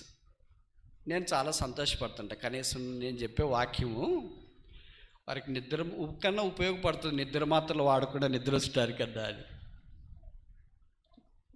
అలా కొంతమందికి వాక్యం చెప్తుంటేనే నిద్ర వస్తుంది. వాక్యం చెప్పడం మానేసినాం అనుకో, పొరపాటును కూడా నిద్ర రాదు వాళ్ళకి. ఎంత బలవంతాన్ని పెట్టినా కూడా నిద్ర రాదు. మీరు వాచ్నైట్ సర్వీస్ రోజు వస్తారు కదా, ఇక్కడ వాక్యం చెప్పేటప్పుడు భలే నిద్ర వస్తుంటుంది. వాక్యం మానేసి వాగ్దానాలు తీసుకుందాం అనేటప్పుడు ఎవరైనా నిద్రపోతే చెప్పండి, అంత ఎగిరిపోద్ది. నాకు తెలిసి 2 సందర్భాల్లో రాజులకు నిద్ర పట్టలేదు. ఎస్తేరు దినాల్లో మొర్దెకైకి ఏమైనా మేలు చేసినారో రాజుకు నిద్ర పట్టలేదు. దానియేలు దినాల్లో రాత్రి రాజుకు నిద్ర పట్టలేదు. అందుకే ఉదయం ఎప్పుడు తెల్లవారుతుందో అనుకున్నాడు. ఎక్కడికి వెళ్ళాల్సినాడు? ఎక్కడికి వెళ్ళాడు? రాజు ఎక్కడికి వెళ్ళాలా? అంతఃపురానికి వెళ్ళాలా? సింహాసనం దగ్గరికి వెళ్ళాలా? ఎక్కడికి వెళ్ళాడు? సింహభవన్ దగ్గరికి వెళ్ళాడు. A right person going to a wrong place at a wrong time for a wrong right purpose. ఒక సరైన వ్యక్తి సరికాని సమయంలో సరికాని స్థలానికి సరైన వ్యక్తి కొరకు వెళ్ళాడు. That is how God works. అలాగే దేవుడు సాయం చేస్తాడు. వెళ్ళిన తర్వాత దానియేలు, ఎవరు నువ్వు? ఇప్పుడు దానియేలు ఈయన ఏమని సంబోధించాలా? ప్రధానమంత్రి అయిన దానియేలు. రాజుకు దానియేలు ఎవరు? ప్రధానమంత్రి కలెక్టర్ దగ్గర మనం పనిచేస్తుంటే, హెచ్ఎం దగ్గర పనిచేస్తుంటే మనము హెచ్ఎం మన వాళ్ళని ఏమనాలా? టీచర్ అనాలి కదా. టీచర్ అనుకుంటే ఒకేసారి వచ్చి జీవం గల దేవుని సేవకుడు అయిన టీచరు అని అన్నాడు అనుకో, మీకు ఎంత ఫీలింగ్ వచ్చేస్తా? అబ్బో, అసలు మన వాళ్ళు ఏంటి ఇలాగ చెప్తున్నారు, దానియేలు పదాలు మనకు వాడుతున్నారు ఏంటి, మనకు సిగ్గేస్తుంది అని అనుకుంటా. దానియేలుని ఆయన ప్రధానమంత్రిగా చూడలేదు, సంస్థానంలోని అధికారిగా చూడలేదు. దానియేలుని ఆయన ఎలాగ చూశాడంటే ఒక సేవకునిగా చూశాడు, జీవం గల దేవుని సేవించేవానిగా చూసినాడు.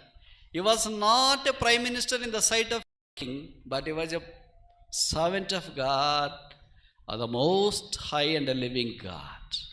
దేవుని యొక్క జీవం గల దేవుని సేవకుడిగా చూచిన. అందుకే దానియేలు, నిన్ను దేవుడు రక్షించన్నా.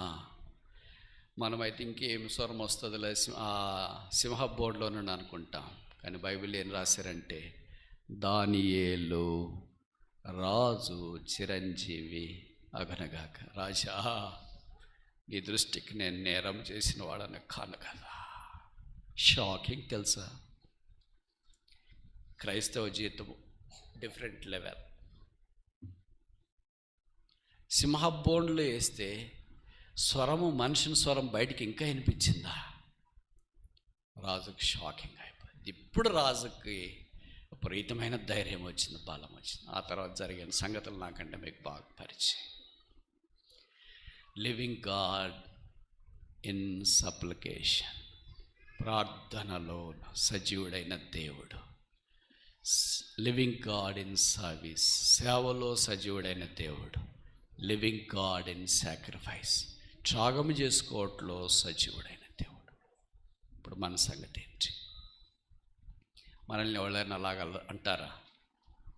అంటానికి మనకే సిగ్గు వస్తుంది, అనిపించుకోవడానికి మనకి ఇంకా సిగ్గు అనిపిస్తుంది. కానీ దానియేలు, ఆయన పూర్తి టైం ఉద్యోగస్తుడేం కాదు, ఆయన పరాయి దేశంలో ఒక పరదేశి ప్రధానమంత్రి కావడం అనేది ఊహకు అందదు. దేవుని సేవించడం అనేది ఊహకు అందదు. మన ప్రాంతంలో ఉండి, మన జిల్లాలో ఉండి, మన ప్రజల మధ్యలో ఉండి, మన దేవుని వాక్యాన్ని చదువుకోవటానికి, ప్రార్థన చేయటానికి, సువార్త చేయటానికి, దేవుని ప్రజలతో కలిసి ఉండటానికి, మందిరికి రావటానికి, దేవుని మాటకు విధేయత చూపించటానికి కష్టం. సబ్మిషన్. దేవుడు సజీవుడు కనుక ఆయన మీద నుండి ఇవన్నీ కోరుతున్నాడు. మన స్వభావం ఏంటి? విధేయత విషయం మన సంగతి ఏంటి? దానియేలు దేవునికి విధేయత చూపించిన, దేవుని పల్లెత్త మాట అనలేదు. దేవుని విషయం ఏంటి ప్రభువా, నేను ఎంత సేవ చేశాను నీ కొరకు, తిరిగి నన్నే మాడానికి అప్పగిస్తా. మనం ఎవరమైనా, మీరంటే కాదు అవును కాదు, నేనైతే ఖచ్చితంగా బాధపడింటా, దేవుని మీద ఆయాసపడింటా. సత్యదన్న బాగా చంపించవచ్చు కదా. You can give a decent death for me. Indecent డెత్తా? చావైనా మంచి చావిచ్చిండొచ్చు కదా. సింహాల దగ్గరికి పోతే నాకు సమాధి ఎక్కడా? ప్రతి మనిషి ఏమనుకుంటాడు, ఎంత దుర్మార్గుడైనా you should have a decent death and decent burial, అంటే డీసెంట్ సెపల్కర్. ఎంత దుర్మార్గుడైనా, ఎంత కఠినస్తుడైనా, ఎంత చెడిపోయిన వాడైనా ఏమనుకుంటాడంటే మంచి మరణం ఉండాలా, మంచి భూస్థాపన ఉండాలా, మంచి సమాధి ఉండాలా. దానియేలు సింహబోన్లోకి పోతే సమాధి ఎక్కడి నుండి వస్తుంది? ఎక్కడొస్తుంది? మంచి బర్రెలు ఎక్కడొస్తుంది? మంచి భూస్థాపన ఎక్కడొస్తుంది? మంచి మరణం ఎక్కడొస్తుంది? బహుశా దానియేలు అనుకున్నాడేమో, నన్ను ప్రేమించిన యేసుక్రీస్తు ప్రభువుకే అలాంటిది లేకపోతే నేను అలాంటిది కావాలని కోరుకోవడం సమంజసమా?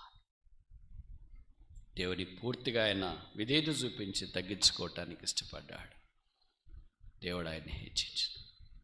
దేవుని మాటకు విధేయత, దేవుని వాక్యానికి విధేయత, దేవుని సంఘములో ఉన్న లీడర్షిప్కు విధేయత, మన చుట్టూ ఉన్న మనకంటే పై వారికి విధేయత.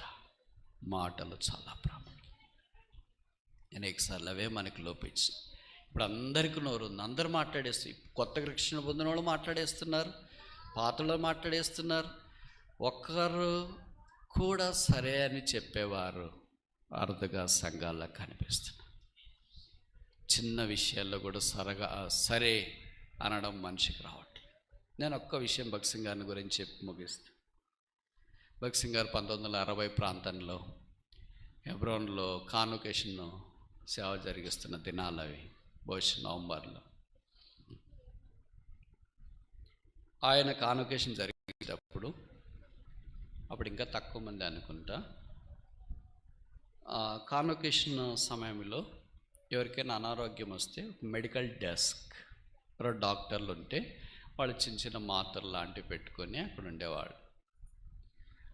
అలాంటి ఒక అంకులు డాక్టర్, ఆ దినాల్లో డాక్టర్లు తక్కువ కదా, ఆయన ఆ పరిచయం చేసేవాడు. ఆయన కొడుకు వయసు వచ్చిన తర్వాత వివాహము, భక్సింగ్ గారిని వెళ్ళి అడిగితే మా కొడుకు పెళ్లి చేయాలి బ్రదర్ అంటే సరే చేస్తామని, రక్షణ పొందినారని వాళ్ళు ప్రపోజల్ అన్నీ చూసి పెళ్లి చేసిన. పెళ్లి చేసిన తర్వాత ఆ ఇద్దరు కొత్త దంపతులు, అంటే డాక్టర్ గారు, ఆ దినాల్లో డాక్టర్ అంటే ఇంక మీరు ఊహించండి, ఆయన కొడుకు కోడలు పెళ్ళైన తర్వాత వాళ్ళు హనీమూన్ ట్రిప్ ప్లాన్ చేసుకొని వాళ్ళు ఎంత భక్తులేమో పోయి భక్సింగ్ గారి దగ్గరికే పోయినారు ప్రార్థన చేయించుకోవడానికి. పోయి భక్సింగ్ గారిని అడిగాను, బ్రదర్ మాకు మీరు పెళ్లి చేసినారు, చాలా థ్యాంక్స్, మేము హనీమూన్కి వెళ్తున్నాం, మా కొరకు ప్రార్థన చేయండి. ఆ పేరు కూడా చెప్పినారు, ఊటీ అని. నేను ఈ మధ్యలోనే అమెరికా వెళ్ళినప్పుడు వాళ్ళు చెప్పిన అనుభవం ఇది. పోయిన మాసంలో అమెరికా వెళ్తే అక్టోబర్లో ఒక సంఘములో అక్కడ ఆయన ఎల్డరు, పెద్ద వయసు ఆయనకి, ఇప్పుడు 80+ ఉన్నాయి. భక్సింగ్ గారి గురించి మాట్లాడుతున్నప్పుడు ఆ దైవజన్ చెప్పిన మాటకి విధేయత చూపించడం ద్వారా ఎంత ఆశీర్వాదం కలిగింది అనే ఒక్క చిన్న అనుభవం ఆయన చెప్పాడు. దాంట్లో ఏదో ఆయన భార్య భర్తలు ఇద్దరు కలిసి భక్సింగ్ గారి దగ్గరికి వెళ్ళి మేము హనీమూన్కి వెళ్తున్నాం ప్రార్థన చేయండి అంటే ఆయన అన్నాడంట, no don't go, we have convocations now. ఇప్పుడు మనకు కాన్వకేషన్స్ ఉన్నాయి, మీరేమీ వెళ్ళాల్సిన పని లేదు అన్నాడంట. అంకుల్ భార్య చెప్తుంది, బ్రదర్ పోవద్దంటే ఏం చేయలే బ్రదర్. నేను అన్నాను, అసలు మీరు ఏం చేశారంటే మరి అన్నా. అక్కడ ఎబ్రోన్లోని సిస్టర్ ఉంటుందంటే బ్రదర్స్ సహోదరులు ఒక దగ్గర పడుకోవాలా, సహోదరులు ఒక దగ్గర పడుకోవాలి. ఎంత కుటుంబం అయినా సరే కలిసి పడుకునేకి లేదు. అందుకనే ఇప్పుడు మేము దూరం పడుకునేది మాకు సమస్య కాదు బ్రదర్, సమస్య ఏంటంటే ఇద్దరి బట్టలు ఒకే సూట్ కేసులో పెట్టినారంట. పెళ్ళికొడుకు పెళ్లి కూతురు పెళ్ళి అయిపోయిన తర్వాత సాధారణంగా కలిసి ఉండాలనుకుంటారు కదా, అందుకే కలిసి బట్టలు కూడా పెట్టినారు. ఇప్పుడు ఆ సూట్ కేసు ఎవరు తీసుకెళ్ళాలి? సహోదరి తీసుకెళితే సహోదరునికి కొత్త పెళ్లి కొడుకు బట్టలు లేవు, కొత్త పెళ్ళికు ఒకవేళ బ్రదర్ వస్తే అంటే సహోదరుడు బట్టలు సూట్ కేసు తెచ్చుకుంటే అక్కకు బట్టలు లేవు. ఇప్పుడు ఏం చేయాలి? ఎవరో ఒకరు త్యాగం చేయాలి. మీరైతే ఏం చేస్తారు? నేను ఈ మాట అంటే మీరు అన్న, అసలు మేమైతే అక్కడ దాకా ఎందుకు వెళ్తాం బ్రదర్, మరి విచిత్రంగానే ఎవరికి చెప్పుకోకుండా చలో. అప్పుడు ఎవరో మాలాంటి వాళ్ళు, ఏమి బ్రదర్ కొత్త పెళ్లి కొడుకు కొత్త పెళ్లి కూతురు కనిపించలేదంటే వాళ్ళు హనీమూన్కి వెళ్ళారు బ్రదర్ అని వాళ్ళ ఇంట్లో వాళ్ళు ఎవరో చెప్తారు మాకు కదా. అప్పుడు ఈ ఆంటీ చెప్పింది, బ్రదర్ ఏం చేసినామంటే ఇదే మీ అంకుల్, ఆయన కూడా పక్కనే ఉన్నాడు. బ్రదర్ నేను ఒకే జత అయితే చాలా అనుకున్నా, నేను వేసుకున్నాను ఒకే జత పెట్టుకున్నా, ఒక టవల్ లుంగి తీసుకొని బట్టల సబ్బు తీసుకొని సూట్ కేసు అంతా ఆమెకి ఇచ్చిన, నువ్వు ఏమైనా చేసుకో, ఎన్నైనా మార్చుకో. మరి మీరు ఎలాగ చేశారు అంకుల్, కొత్తగా పెళ్ళయింది కదా, బట్టలు ఎలాగ చేశారంటే కొత్తగా పెళ్ళైనా 50 ఏళ్ళు పెళ్ళి అయిపోయినా సేమ్ డ్రెస్, పగలంతా ఈ డ్రెస్ వేసుకున్నారు, రాత్రి డ్రెస్సు ఉతుక్కొని ఆరేసుకొని ఉదయం అయిన తర్వాత తీసుకున్నారు. ప్రతిరోజు వీళ్ళకి హనీమూన్ కాదు. ఇంక చూడండి ఎలాగుంటుందో. ఇలా కాన్వకేషన్ అయిపోయిన తర్వాత సరే వెళ్తామని మళ్ళీ వచ్చినాం. బ్రదర్ కాన్వకేషన్ అయిపోయింది కదా, మేము హనీమూన్ వెళ్తాం ప్రార్థన చేయండి అంటే, no no we have convocation in Bengaluru, you have to come there అన్నాడంట. కాన్వకేషన్ బెంగళూరులో ఉంది, అక్కడికి కూడా మీరు రావాలా అని చెప్పాడు. అబ్బాయి ఇంక అసలు మనకు పెళ్లి చేసినాడని గుర్తుందా లేదా, ఏమన్నా మర్చిపోయినాడా? ఇప్పుడు మనకంటే ఇలాంటి ఆలోచనలు వస్తాయి. ఇప్పుడు భక్సింగ్ గారి గురించి అట్లా ఎవరికి ఆలోచన వచ్చేది కాదు, ఎందుకంటే ఆయనకు విపరీతమైన ఫోటోగ్రాఫిక్ మెమరీ అంటారు. అంటే ఒక్కసారి పేరు విన్నా, ఊరు వచ్చినా, కాలు కనపడినా, మనిషిని చూసినా మర్చిపోవడం అసంభవం.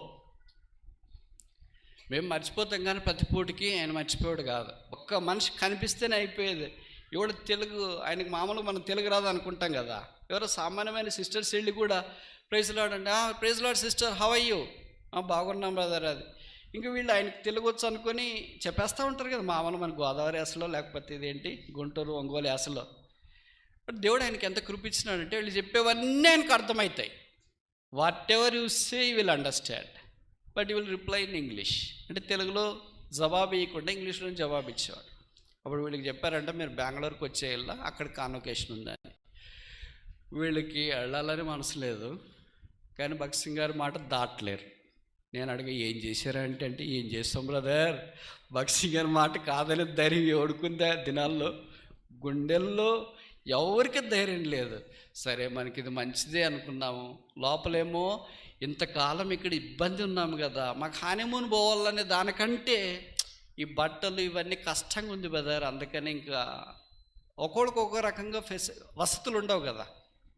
బెంగళూరుకి వెళ్ళాడు, అక్కడ 9 రోజుల కాన్వకేషన్ అంత అయిపోయిన తర్వాత వీళ్ళు అనుకున్నారంటే, ఇంకా మనమే భగత్ సింగ్ గారిని పోయి అడగడం ఎందుకు, మళ్ళీ ఇంకొక కాన్వకేషన్ ఎక్కడ ఉంటుంది,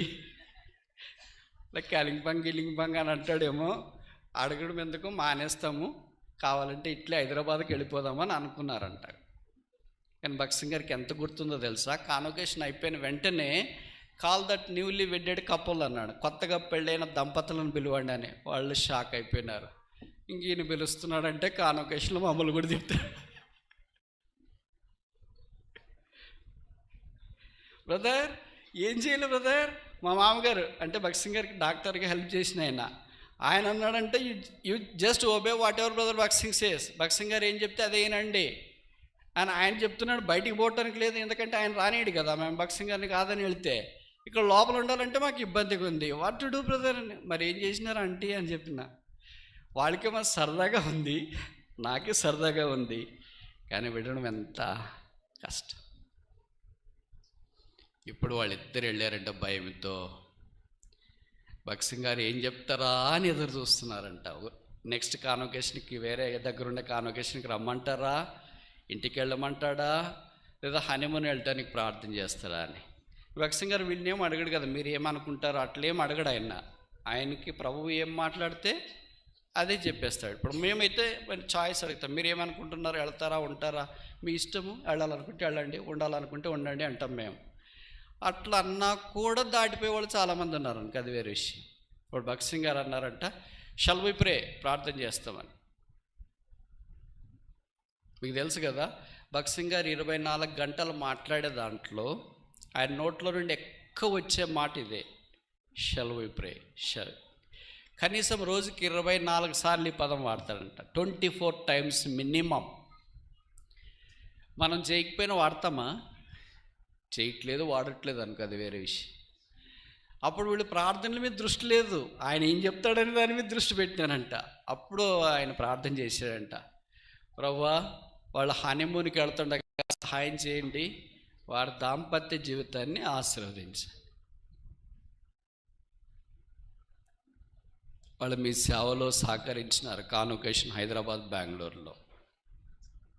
ఇవన్నీ ఆస్తులు కాదు, వారిని దీవించు అంటే ప్రార్థన చేసి చెప్పాడంట, now you are free, you can go to honeymoon. ఇప్పుడు వాళ్ళకి పోవాలని మనసు లేదు, ఎందుకంటే సిలువ దారిలోకి వచ్చేసినారు. ఇంకేం వెళదాంలే ఉందామని అనుకున్నారు. లేదు, భగత్ సింగ్ గారు ప్రార్థన చేసినారు కదా, బయలుదేరి వెళ్ళారు. తర్వాత సంగతి ఏంటంటే, బ్రదర్ దేవుడు మమ్మల్ని కనికరించినాడు, మేము అమెరికాకు వచ్చినాము. వాళ్ళకి 4 పిల్లలు, 4 అమెరికాలో ఉన్నారు, ఒక సంఘాన్ని ఆరంభించినారు. ఇప్పుడు ఇది మా సాక్షి. ఈ దినాల్లో ఎవరు వింటారు brother? What a challenging thing it is. ఒక్క దైవజన్ యొక్క మాటకు విధేయత చూపించిన దాన్ని బట్టి నేను ఈ మాట చెప్తే మీరు అనౌన్స్, ఈ దినాల్లో భగత్ సింగ్ గారు ఉంటే మేము కూడా చూపిస్తామని. ఉన్న వాళ్ళకి విధేయత చూపించగలిగితే ఎంత బాగుంటు. జీవము గల దేవుని సంఘములో జలాలు ప్రవర్తిస్తే నువ్వు ఎప్పుడు నష్టపో.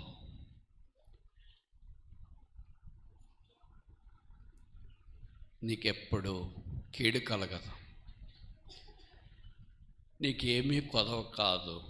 ద్వితీయోపదేశకాండం 2:7, నీ దేవుడైన యెహోవా నీకు తోడై ఉన్నాడు, నీకేమీ తక్కువ కాదు. ఏ మధ్యాహ్నం మీటింగ్ ముగించక మునుపు మన జవాబు ఏంటి? దేవునికి మనం విధేయత చూపించడానికి, దేవుని మాటకు, దేవుని వాక్యానికి, దేవుని మందిరంలో దేవుడించిన ఆత్మీయమైన అధికారానికి విధేయత చూపించడం ఇష్టమైన మన పితరులు ఎంత ఆశీర్వాదంలోనికి రావటానికి వారి కఠోరమైన సమయంలో కూడా దేవుని మాటను దాటలేదు. మన సంగతి ఏంటి? ప్రార్థన.